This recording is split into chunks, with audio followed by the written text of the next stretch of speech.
Nope, that's not the one. Where'd the text go? There we go. Title. ES modules in Node. Cool. There we go. So first off, who is familiar with what an ES module is or what it means or does or any of that? I mean, ish. Okay, well... I'm kind of familiar with it. I'll probably have to pull up the documentation, but it changes between Node, or Node used to only support their module system. Yes, modules have existed for a while and with import statements, and now they're kind of shifting everything over to ESM modules, as far as I'm aware. Yeah. So I'm going to create a junk project here. We'll call it junk. Traditionally, we'd call it foo, but we'll call it junk today. And first, I want to give you kind of a flavor of what require actually does, and I'll walk through that. And then we'll go through what import does, because that's the key difference between an ES module and a common JS module when you're talking about Node.js. So let me just go ahead and we'll call this notes.js. Put in here, well, first, always put in use strict. Do you all know about use strict? This is actually one of the first things that you need to know about ES modules. My understanding is with use strict, it's going to be much more strict with what you can and can't do, like as far as the errors, and it's more likely to stop the code. Is that correct? Yeah. So strict mode basically removes certain features from JavaScript that are definite bugs or misfeatures that should not be used or cause it to be difficult to optimize the code. And it turns some soft errors into hard errors. Let me see if I can just grab a project real quick that is going to have a .js hint in it so this thing doesn't scream at me. I'll get a .prettier in here too. There we go. Okay. So, and this is important because you should, if every JavaScript file should start with use strict, every single one of them. There's no reason to not use it. There is not anything that you get as a benefit by not having it. It's just saying all those bugs that we know are bugs that have to be left in the language for backwards compatibility, turn them off. And if you are using an ES module, use strict is on by default, which is perhaps the only benefit that I think you get in Node. Now, I know that's a hard lead since I'm supposed to be teaching about ES modules now, but truth of the matter is, there's, well, you'll see. We'll go through it. I'll try to, if somebody else knows the benefits, please try to explain it to me best you can. But first, let's go over what require is, essentially. So require takes in a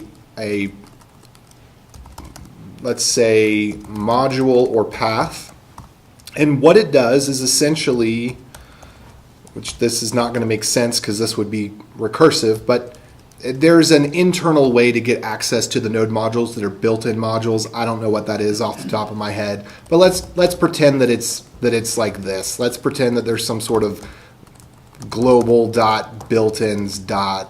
I don't think that that's what it's actually called, but there is some method like this. I've used it before, and it's what you use to get a built-in module. So Node comes with some mechanism for things like FS and crypto and net and all that. And require is a function that gets FS and then does an FS read sync. Well, actually, first what it does is there's a cache.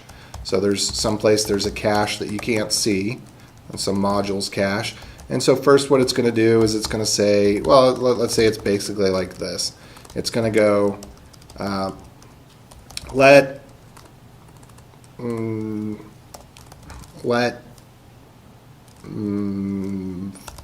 let's say functions or exports equal cache, and sure, we'll let it be a function. Now we'll just do like this, module or path. And then it's going to check if exports, return exports. That's essentially what it's doing. So whenever you call require, doesn't matter how many times you require it, it's essentially a no-op unless you go in and you delete the cache. And the cache is kind of a private API. You can go in and delete it, but and there are some valid use cases for that. If you want hot live server reloading with Node without actually restarting the server, if you want to keep the HTTP server up, change some files in a local directory, and then have it reload, you have to delete the cache and tell it to run this process again. So that's there. And then the magic is it's going to do a read file sync for a module or path. And we can assume that the cache also has all the built-ins in it. So it's going to do a read file sync of module or path, and then it's going to throw an error if that doesn't exist. You've seen that error before. But if it's successful, what it does is maybe a little bit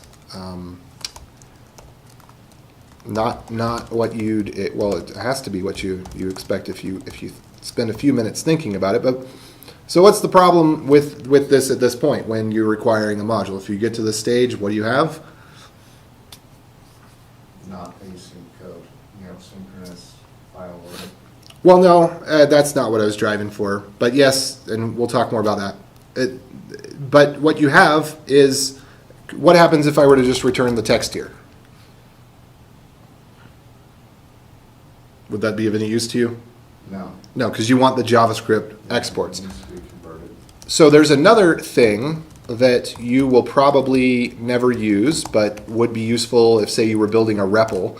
And again, this, it's pseudocode here. I don't remember exactly what it is, but there is a module called VM for virtual machine, and it gives you the option. It's kind of like eval, except it's more powerful, and it allows you to specify what are the global variables. And I'm not getting the syntax right because I'm just doing this off the cuff. This is more about explanatory to kind of give you a flavor for what's going on here. But essentially, this is in the same thread as the main application. So this is not something that can be farmed out to the event loop for multiple reasons, one of which is that require asynchronous. So it will read the file from text, and then it will do a VM compile, which means it generates the AST, the syntax tree, the abstract syntax tree, and then it loads it into V8 and it does its cold pass on the code. So at that point, it's slightly more efficient than interpreted code, but it's not until later that V8 will optimize it into hot code if it becomes hot code. And if you're not familiar with what that means, don't worry about it. It's just that Node code runs faster as you run it more, because the just-in-time engine will notice where things are being slow and say, hey, maybe I can optimize this loop. It has some patterns built in.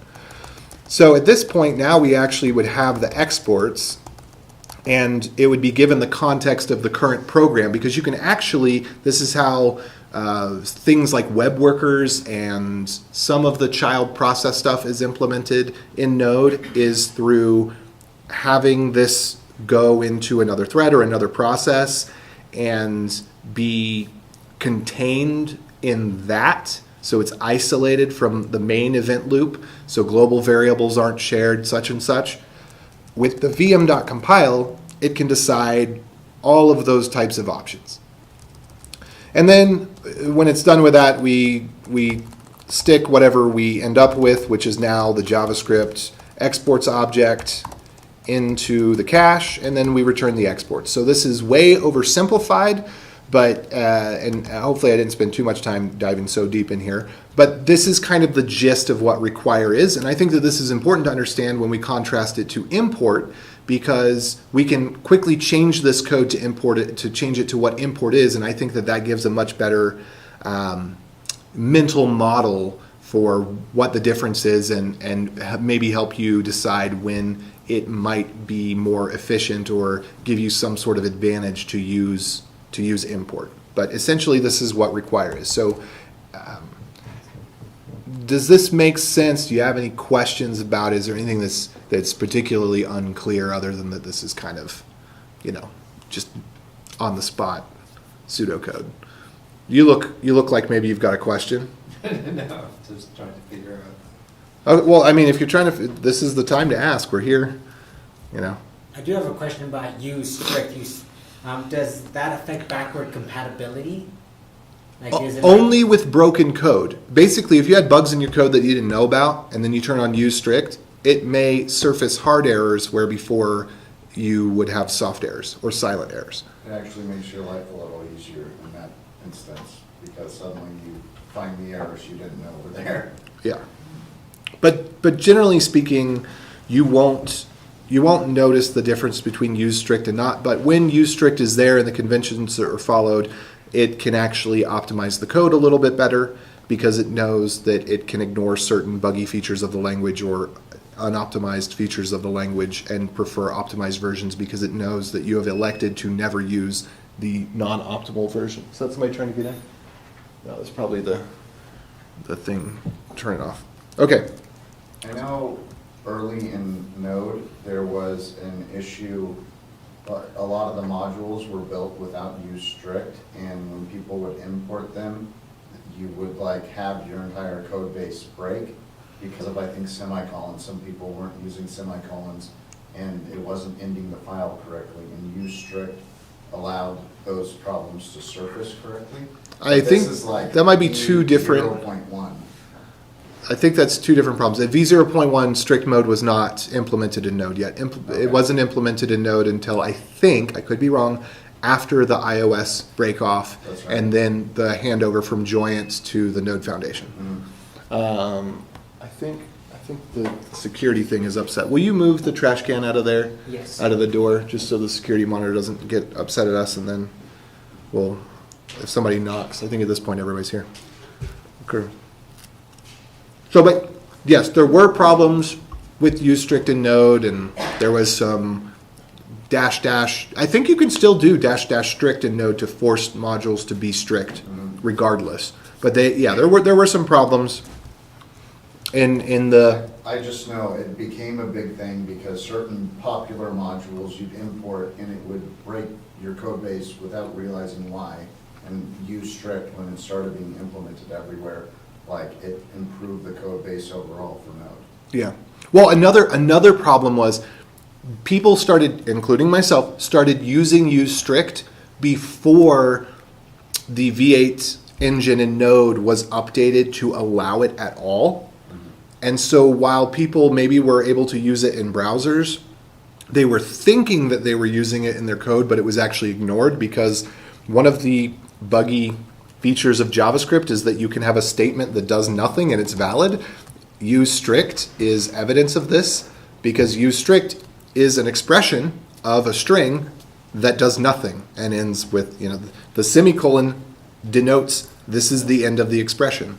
So there's a lot of, I will sidetrack myself if I keep going down that hole. So I'll stop now unless there are any further questions. But shall we move on to import? So import is syntax sugar for essentially an async require. So we're going to take this function and we're going to change it to import. And import doesn't look like a function, but it is. And import, well, we'll go in a little bit. So an ES module, the foundation of ES module is import, and I can't call this import, so I'm just going to put an underscore in front so that it doesn't yell at me. I don't know why you can't do that, because that should be syntactically valid. I think it is. I think the linter is actually incorrect in this case.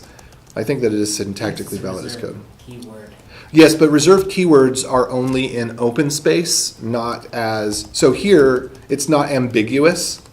So I should be able to have a function named for. That should be allowed. No, I can't.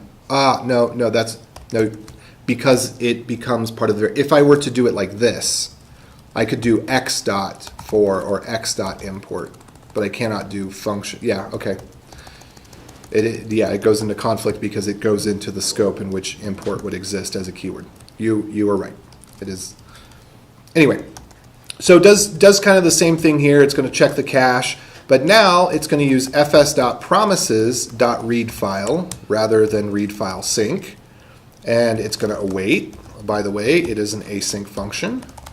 The reason that we have the strange syntax with import is for a couple of reasons. One, The main one is that the people who created import weren't JavaScript developers, they were Ruby developers.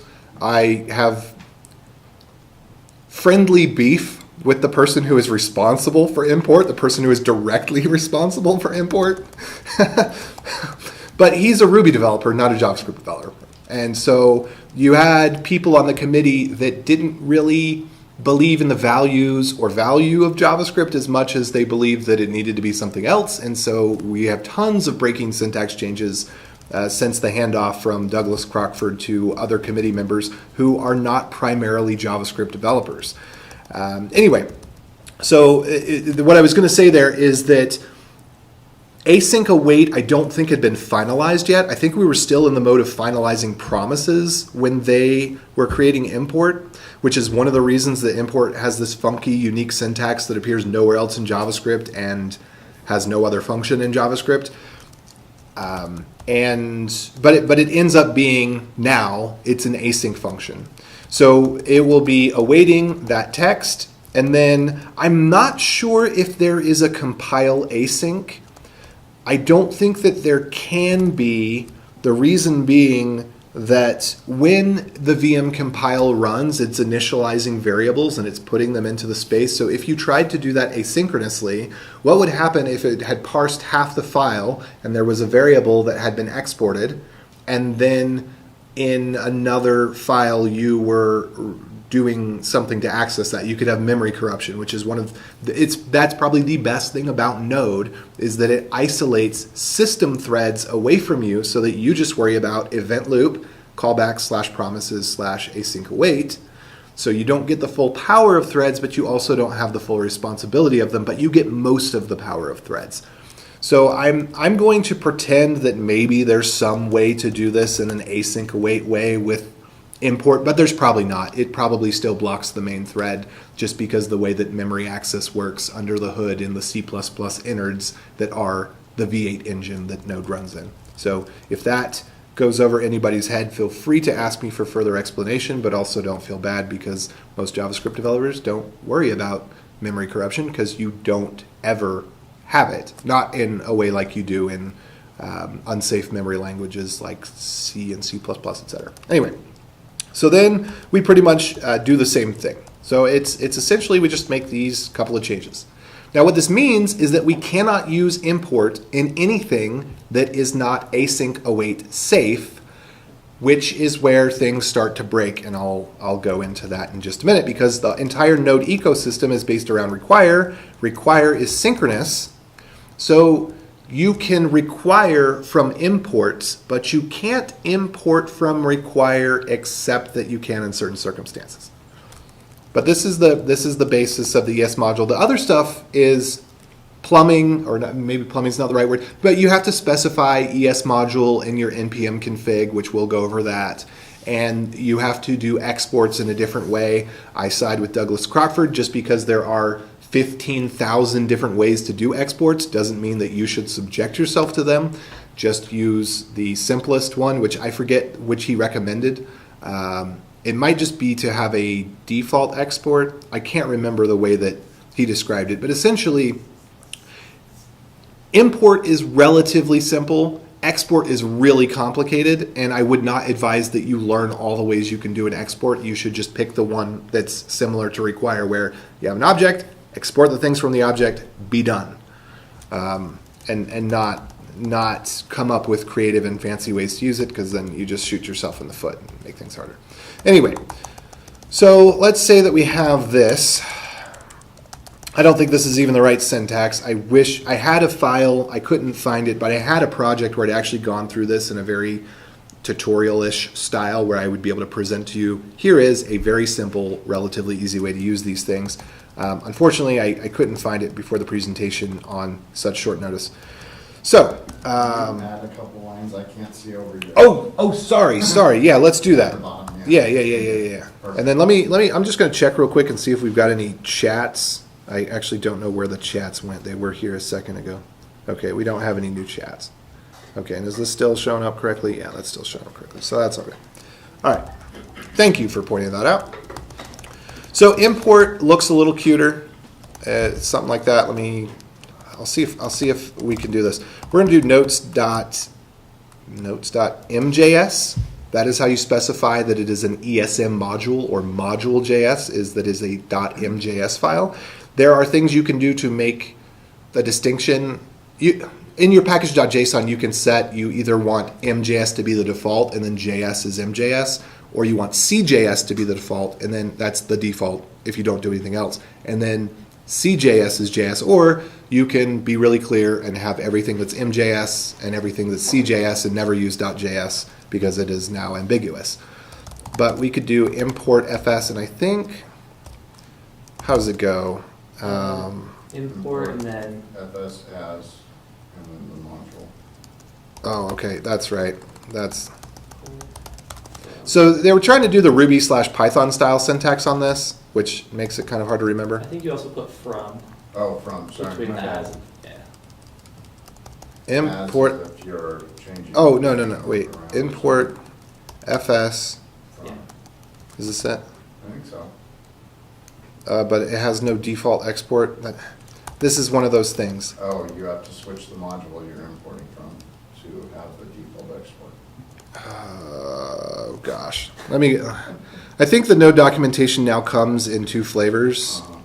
Yeah. So I can actually go look at fs, and there's a little flippy do somewhere on here, I think, where it shows what the syntax is for an import. Let's see if I can find that. Import star as fs from. Yes. So nowhere else. It wasn't as. Yeah. So that it's confusing. There might be is there a better way to do this too? Import. Oh, okay. And this is something I highly recommend that you don't do. This could kind of go into the creeds of craftsmanship. Disassociating functions from where they come from makes your code less readable and increases the likelihood that you're going to have conflicts in your code. And all that stuff about tree shaking is complete and utter lie. The reason that people sell you on this more difficult to read, more difficult to follow, easier to create bugs in syntax is they say, oh, well, if you do this syntax, you're going to get tree shaking, which is a bunch of baloney. Because it turns out that if the compiler can read your code and understand it, it can also read your code and understand it. So whether you use a magic star or you use a magic variable expansion, it can still read your code and understand it. So if it can interpret your code and know whether or not you use something, then it knows whether or not you used it, and it doesn't matter what syntax you use. Now, if you use a more naive approach, yes, you could say, well, with a naive approach, it's easier to do it this way. But we don't have to worry about naive approaches because we have 4 gigabyte build tool systems like Babel and all of that and TypeScript, they don't use the naive approach. Yes? Can you explain what you mean by tree shaking? I've never heard that term. Oh, sorry. Okay. Yeah, let's introduce that real quick. So, in theory, and you'll find that the different import, exports, Webpacks, Babels, they're not consistent with this, so you can't trust the marketing material you see on the slides at a conference. But in theory, if you were to do this first one, and certainly a naive approach makes this very reasonable to believe, then a bundler or a transpiler of any sort would be able to say, oh, look, you want to pull fs promises, and you only want to pull unlink. So all I have to do is follow unlink and then look at its code structure and see everywhere that unlink uses a variable and then pull in all of the variables from that scope and then check all of their code and then check all of the variables from that scope and then check all of their code and so on and so forth until it reaches the leaf nodes. The leaf nodes being where there is no more scope to expand, there are no more functions called, there's no more objects to include that might also include something else. Right? So in the simplest case, if we had an object and it had the number 4, then there would be perfect tree shaking because it would say magic number, and we'd pull out magic number and it'd look and it'd say, oh, this is an int. I don't need to check its scope. I don't need to check what functions it calls inside. It's just the number 4. I can remove everything else from the object and let it get garbage collected and use less memory and be more efficient.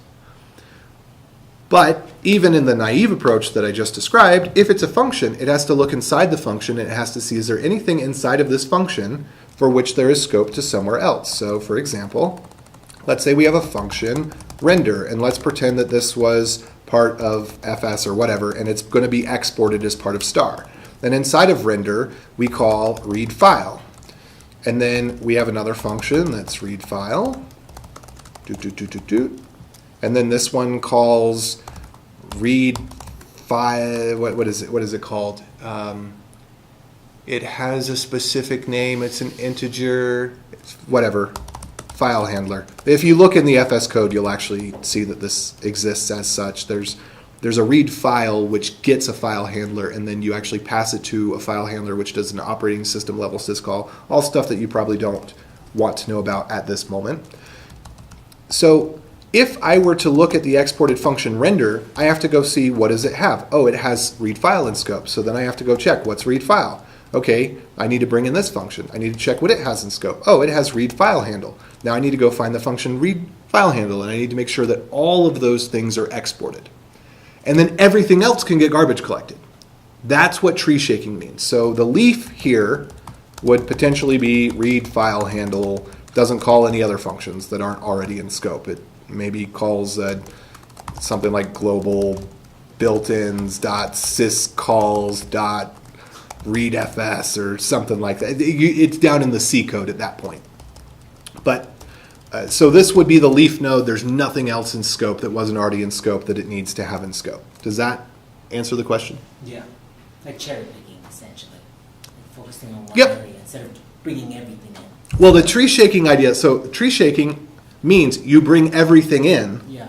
So it's the opposite of, it's the inverse, it's the contrapositive of tree shaking, No, or of cherry picking, because you bring everything in, but then you prune out the things that end up not being needed. You put that in the garbage collector. But this can happen anyway with the garbage collector. Yeah. The idea was that as it reads in the file, as it does the VM compile, that it doesn't even have to pass the extra code into that original process in the first place.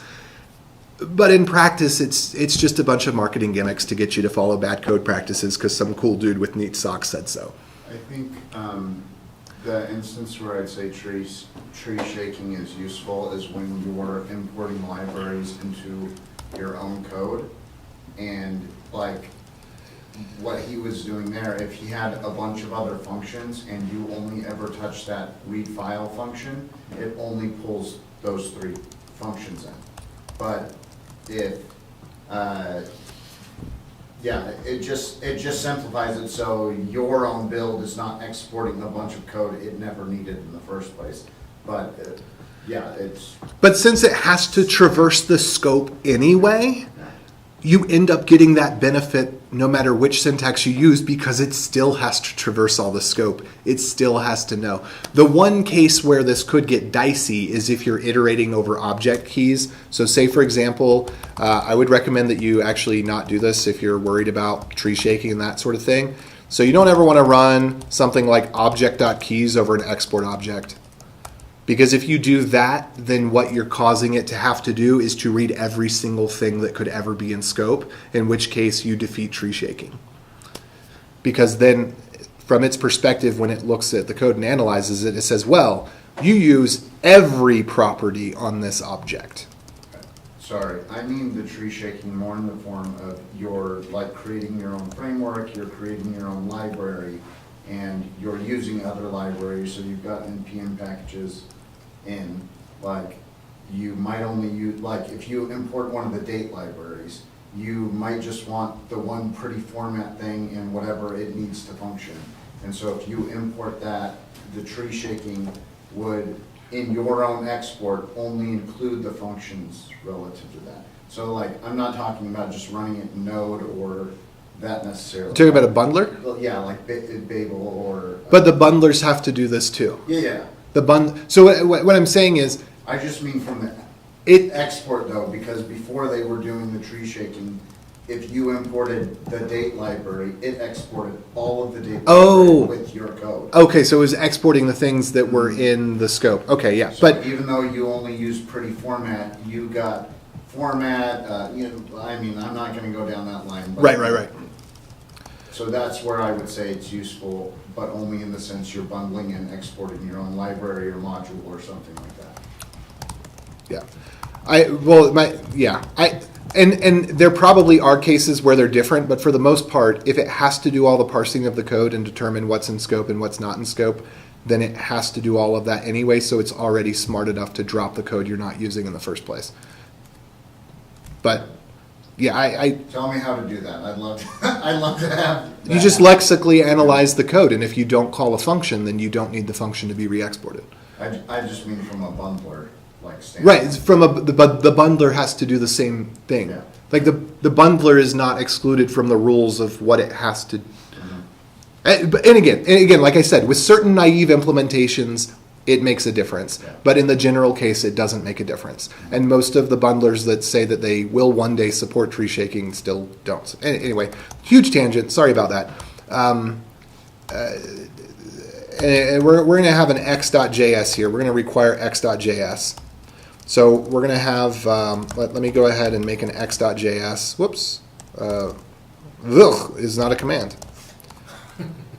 All right, so I'm just do module.exports equals 6.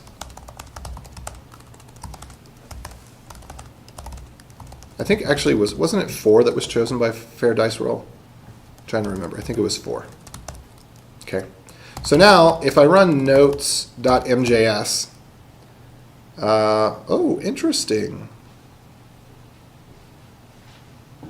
Oh. Huh.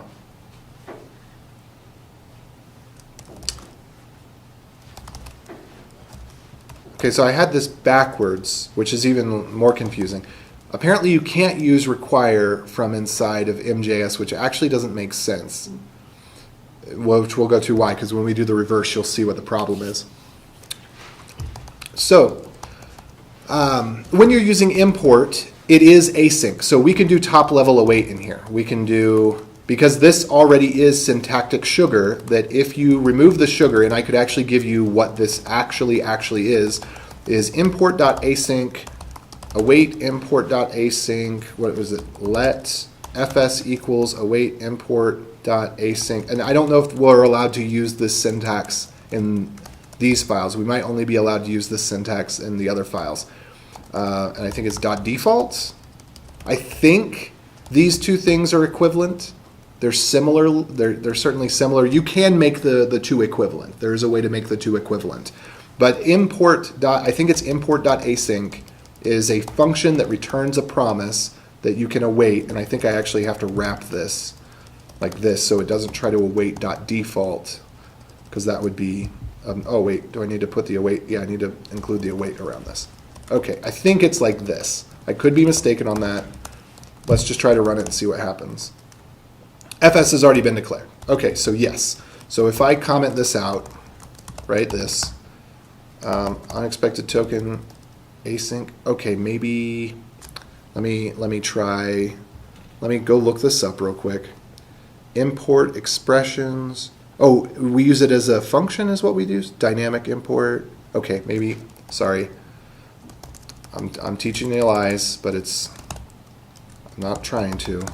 Oh, all right, there we go. Okay, so these two things are equivalent. So if we do read file, we should see, yep, there we go.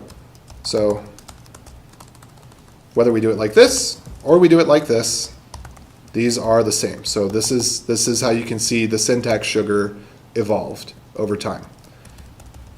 People that wanted it to look like Ruby and Python wanted the imports at the top. Also, you're not allowed to use an import in this fashion inside of a function. It has to be before any other statements that execute. There may be some exceptions to that, but I don't think that there are, and that might be one of the reasons that you can't. I don't know if this will work. Let's see real quick. Oh, okay. Huh. Apparently that works. But there are rules as to where you can use import with this Ruby Python-esque syntax, whereas this one you can use anywhere you want. So, oh yeah, let me just. That doesn't mean you should. But these two things are the same. There is no difference between them. The one is syntax sugar for the other. And we cannot use require in an MJS file, which I find to be very strange, but whatever. Because we can use import in a require file, it just breaks things. But as you can see, we have top level await. So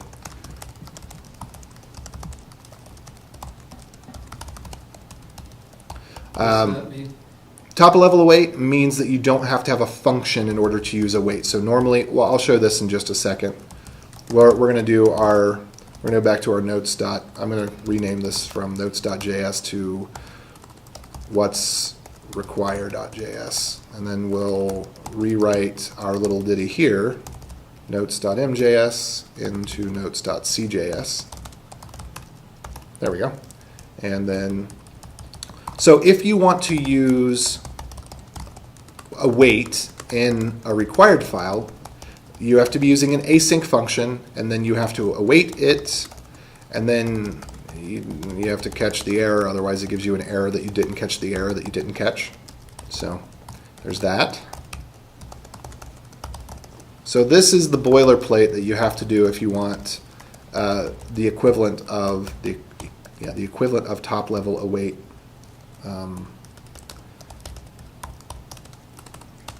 And require is you have to have a function, I like to call mine main, that is an async function, and then you call that function and you make sure that you catch the error so that it doesn't complain about two errors. Because what it will do, if you don't catch the error, then it will give you the error, and then it will also give you the error that you didn't catch the error. Whereas if you catch the error, then you just get the error.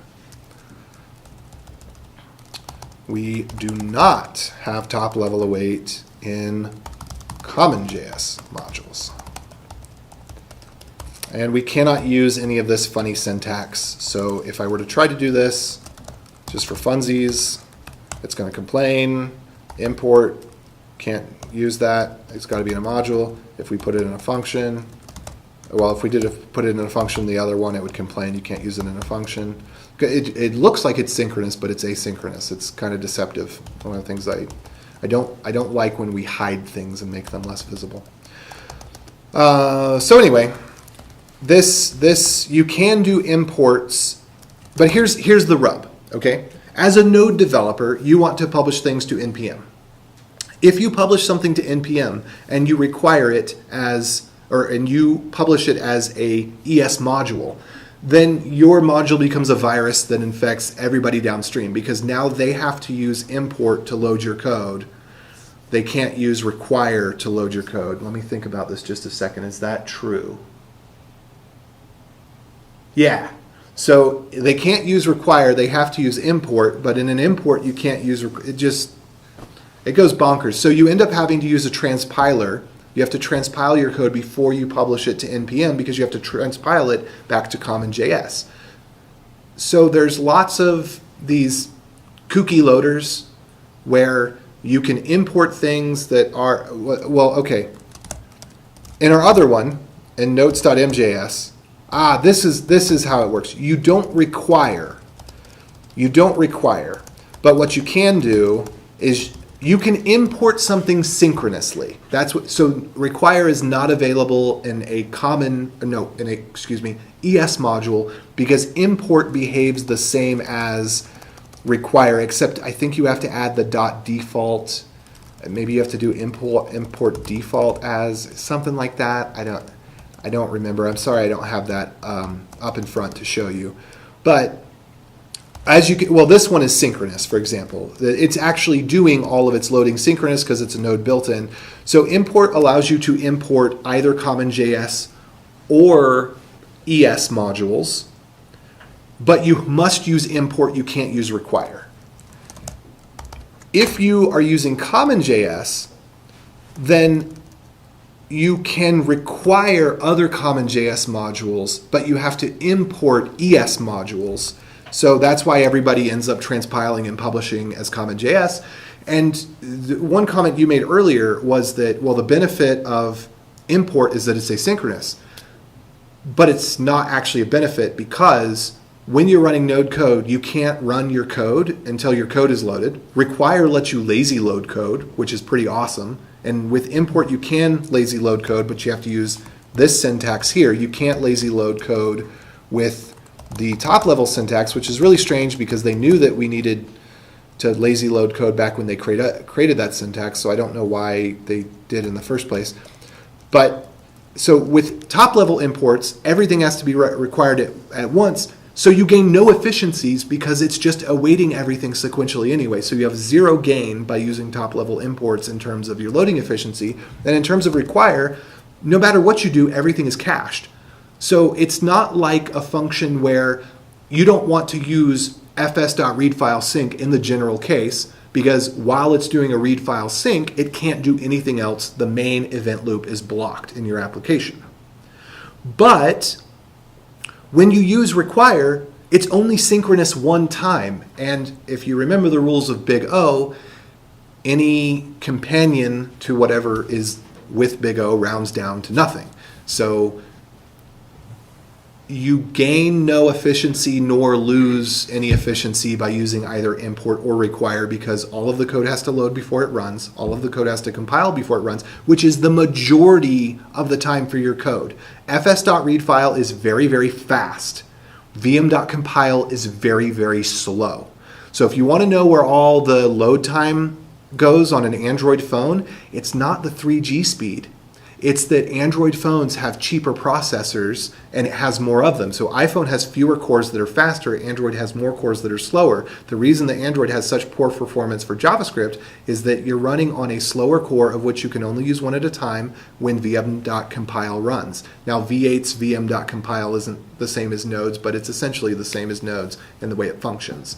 So that's where your code is slow on load time, and that's why you want to lazy load, because you want to wait to compile the code in the virtual machine just-in-time compiler until you actually need it. And you can do that equally well with both import and require. And if you're using a bundler for front end, then all of that goes out the window because none of it's lazy loaded and it's all bundled into the same bundle at once. And maybe if you're really lucky, there's some sort of tree shaking going on, but there probably isn't if you actually inspect the size of the package.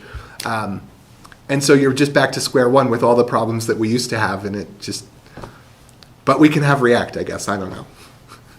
So. The tree shaking does not live up to the hype, that's for sure. Yeah, because I was telling a buddy about this problem, and he's like, oh yeah, I use it for the tree shaking. And then he got back to me the next day after we had this conversation. He's like, so it turns out it will do tree shaking if you use require, but if you use import, it doesn't do the tree shaking. I don't know why that was. I think he's using Webpack. Who knows what plugins he was using. Some plugins will support one module system. Other plugins will support the other module system. When you've got transpiled modules loaded to NPM, and then you've got two versions of the code anyway, and who knows which version the thing is trying to lead. It's a mess.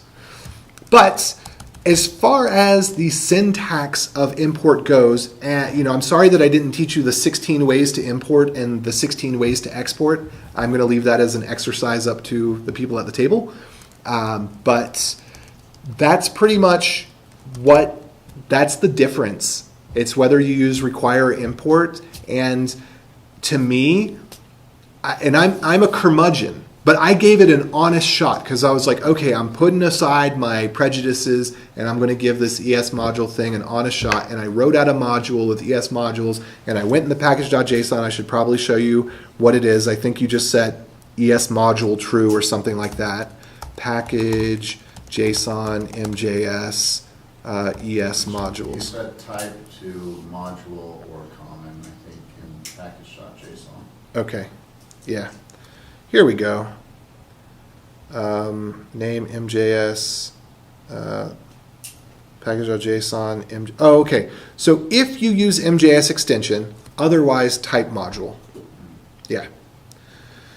So, but I really did. I gave it an honest and fair shot because I said, you know what? I'm going to join the new age. I'm going to stop living in the 2005s and I'm going to embrace import. And I used it in a project and I found that it was just not usable in the way that I use multiple modules in a project that I published to NPM, et cetera, et cetera.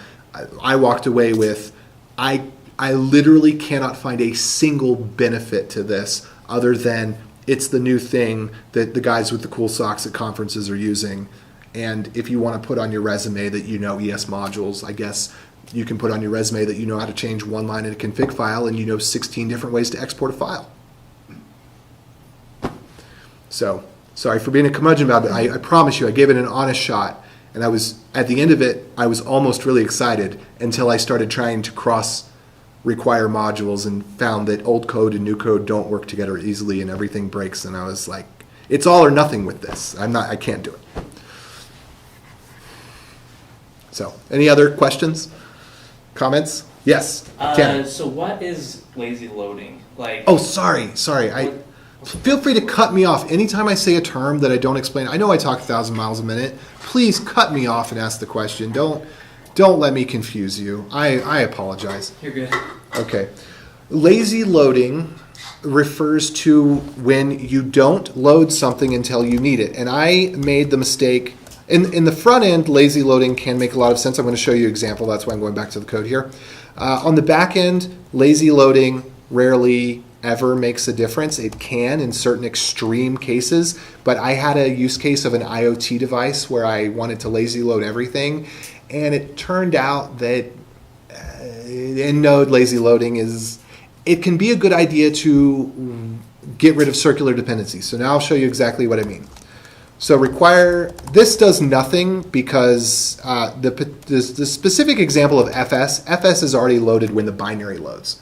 So doing let fs equals require fs is effectively a no-op. It's already in the cache, everything's already done, but I'm just going to put that there as an example. So just because they're short, they're easy to do, I don't have to install anything extra to do them. Here we are.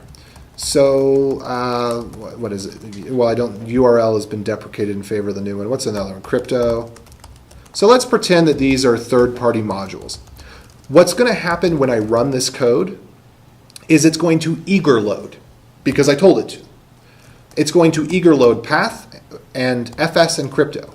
And the reason we call this eager loading is I have not used fs or path or crypto at this point. I do not use fs until the function main is called. So any time that you import code before the moment that you need it is called eager loading, because you don't need it yet. But you're loading it because you anticipate that you're going to use it and you don't want to bother about scope.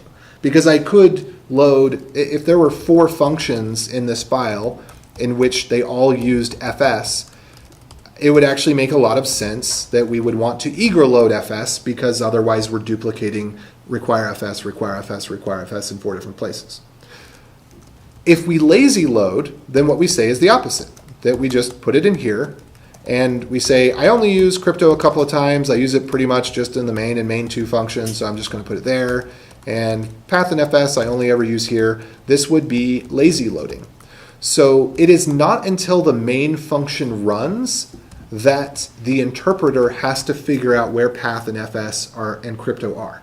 So this has 2 benefits. One, your startup time is about a 1/4 millisecond faster per file read, and then several milliseconds, maybe even hundreds of milliseconds faster in the compile time of that module, which when you do require or import, those happen simultaneously. But it's important to note which is which, because if you go chasing after thinking I have 1,000 modules, if I could just delay the time that it takes to read them into the file system, things will get better.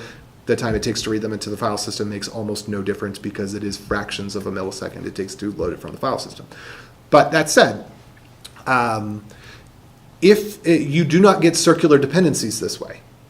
So if this is necessary, if you ever get a circular dependency error, it is indicative that I don't know, I might just cut this short because we've been spending so much time on this. I don't know if I'll go into the codes of craftsmanship or just save that for another week. We'll see. But if you get a circular dependency warning, it's indicative that you have an undirected graph. In other words, spaghetti requires.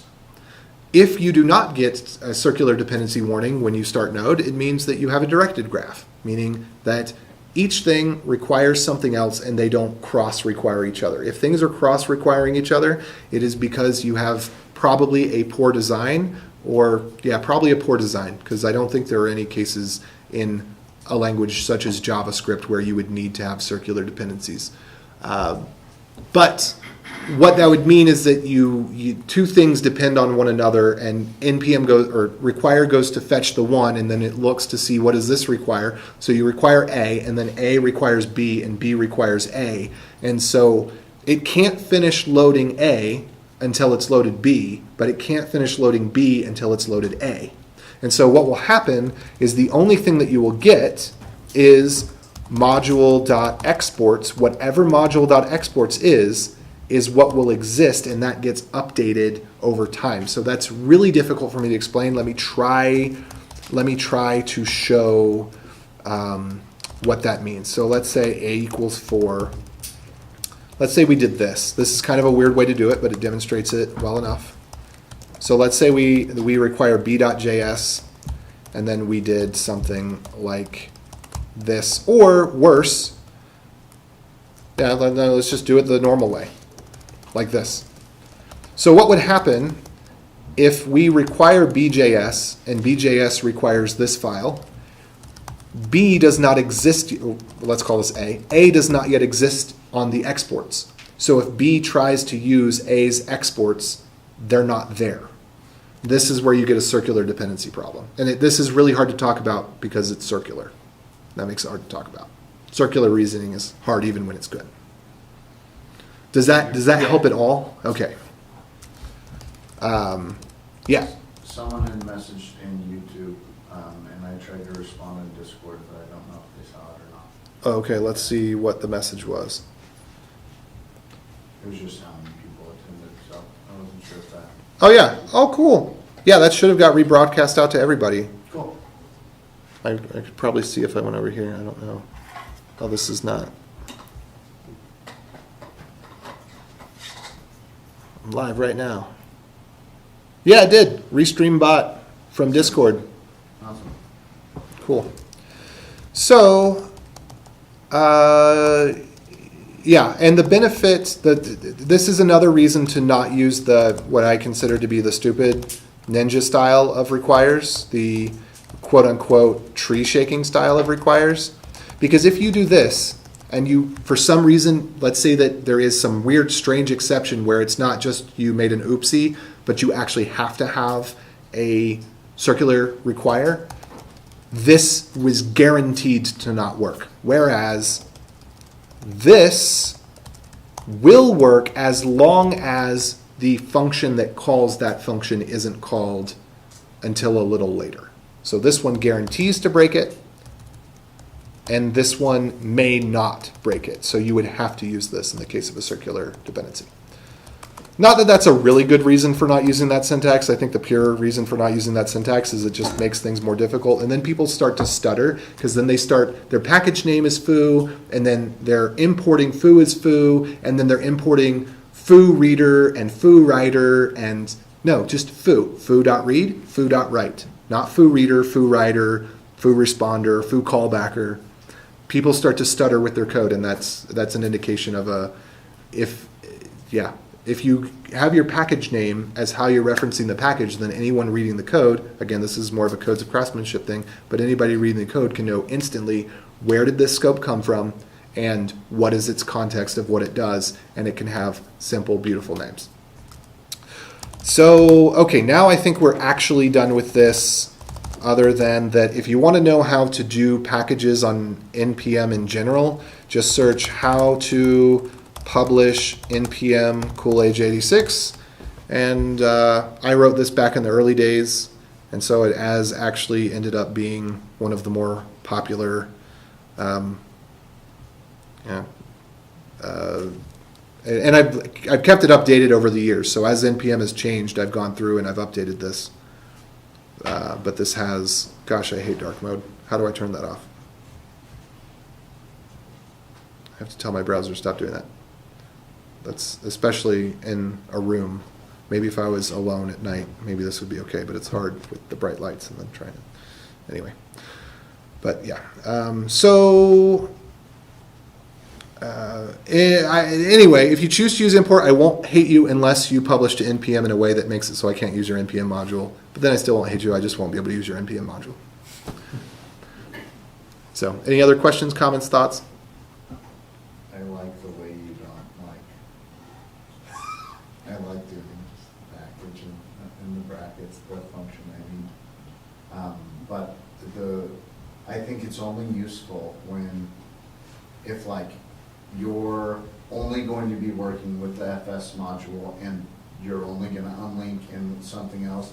that's all you've imported into that one file, it's clear enough to me. But I think you have a very good point from a software craftsmanship point of view, like anyone else who comes into that code now knows this is FS, that is imported up there, so it's a good point. I still like it though. I think that, so Douglas Crockford says it really well. There's a couple of people that I'll reference. Maybe we'll switch gears in just a second, but I'll finish this thought first. So there's a couple of people that I'll reference, and they pretty much all say the same thing, which is if you're optimizing for number of keystrokes, you're not acting as a software engineer, you're not thinking clearly. Because your editor, all you have to do is hit F and hit tab, and your editor fills out the word function. There's no sense in optimizing for keystrokes when tab will autocomplete all of your code for you. It is important to optimize for readability. Readability, and then the other thing what I was actually going to say is, if you have two methods of accomplishing a task, and one of them works in every situation, or is otherwise extremely superior to the other, and if it does everything the one can, and if it's lacking nothing in terms of getting the work done in its function, and you have another function or method of doing something that has a bunch of caveats, well, you can omit the semicolons, but you have to insert them if the next character is going to be a parenthesis or a period, or so you just learn these 5 rules, and then if you learn the 5 rules, then you don't ever have to put semicolons in. This is the mental burden. It doesn't make any sense. You can follow the rule. And an expression, put a semicolon. You don't have to follow the rule because your editor will do it for you. Your editor will automatically put in the semicolons, right? Versus memorize these 5 exceptions. Don't memorize. Never optimize for failure. Optimize for success. If there's 2 ways of doing something, one of them works and the other one has caveats and sometimes doesn't work and sometimes causes failures, don't do it that way. This should not be a controversial issue. But, people get their personal preferences and whatever, and I just say your personal preference doesn't matter. It's not about your personal preference. It's about writing readable code. That's what I love about Prettier in Go format. I don't agree with the way that Prettier does things. I mostly agree with the way Go format does things, but there's some things I don't agree with. But the nice thing is that they make all the decisions for you so you don't bicker around the table about something that's senseless nonsense. They make good choices. They optimize for readability. End of story. Rust format, Go format, Prettier. If you're in the Rust or Go community, you're going to use them because I don't know how you couldn't. And if you're in JavaScript, if you're not using Prettier, well, shame on you. Start using Prettier. Works there's no editor that Prettier won't work in. Anyway, now I'm getting into craftsmanship and really hoity-toity opinions that not everybody believes in. But can I close out the stuff on ES modules? All right. Well, I'm sorry that our main presenter didn't make it. Maybe we'll find out what happened, and maybe I'll get a hold of him in the future. Maybe he'll give a better presentation, and maybe he'll be able to extol the virtues of ES modules and what benefits they give. Yeah, because you said that you weren't a proponent of ES modules, and now, did you get a chance to tell us why? Why what? Why you're not a proponent of ES modules? He did, kind of, but... It's because of all the weird cases that you can't use them. You cannot use like in Node. Restrict and import and all the weird cases where you can't use. Well, first of all, I think that the import-export model is completely just stupid. You don't need 10 ways to import something. It's confusing. If you go look at the MDN page, my main thing is this. There's no benefit to it in Node. In Node, there is no benefit to import. There is nothing that it does that required doesn't do. There is no, like I said, you don't get any benefit from it being asynchronous because it is synchronous. Even if the quarter millisecond is saved on the actual fetch of the text contents of the file, the VM compile time must be synchronous, so you're optimizing for noise. You're saying, I have a ton of bricks, let me make sure that we don't want to put an extra feather. Can somebody get the blower out here? Let's not ship any extra sand with these bricks. We don't want them to weigh too much. So the one potential benefit is a feather. The file read could be asynchronous, but that is a feather because the ton of bricks is the VM compile that must be synchronous because it has to run on the same thread. Okay. So it's just, they're complicated and if you see a benefit to them, please tell me what it is. Like I said, I'm just learning, and this was an interesting discussion. I really liked it. Okay. I guess another benefit is if you use TypeScript, I think you have to use them for TypeScript. So maybe that's a benefit. I mean, I guess I would say it like this. They have the same benefits that the blockchain has. Lots of people talk about it and think it's cool. Blockchain's a Rube Goldberg machine. It does literally nothing useful that isn't done in another way, in the same way that a Rube Goldberg machine can't make me eggs in a way that's more useful than any other way, right? But if you're into the coolness and the marketing and being a up and coming dude or dudette, that's a real selling point, and I can't argue against that. There is a coolness factor to it that. Yeah, it's interesting how the world, you could have the most ideal way of doing things, but people's perception that this other way is better is going to ruin it every time. Yes, and as I get older, I'm realizing that more and more. Because I was spoiled in the age that I was born, because I was born into lots of useful things happening. Node was actually useful. It's actually faster than Python or Ruby. It actually protects you from one of the most pernicious problems in computer programming. Node was actually good. So when I was in college and hip and cool things were happening, it just so happened that by pure coincidence, stars aligned, my period of exploration in the world was a period in which things that were new and useful were happening, not just that looked cool on a sticker. And to some degree that's still happening. But Go and Node both happened in my college years when, you get all that exploratory hype and you're wanting to be into the new things and all that. Anyway, I will go ahead and stop this recording and I will start the other one if we want to. I could just spend 20 minutes going over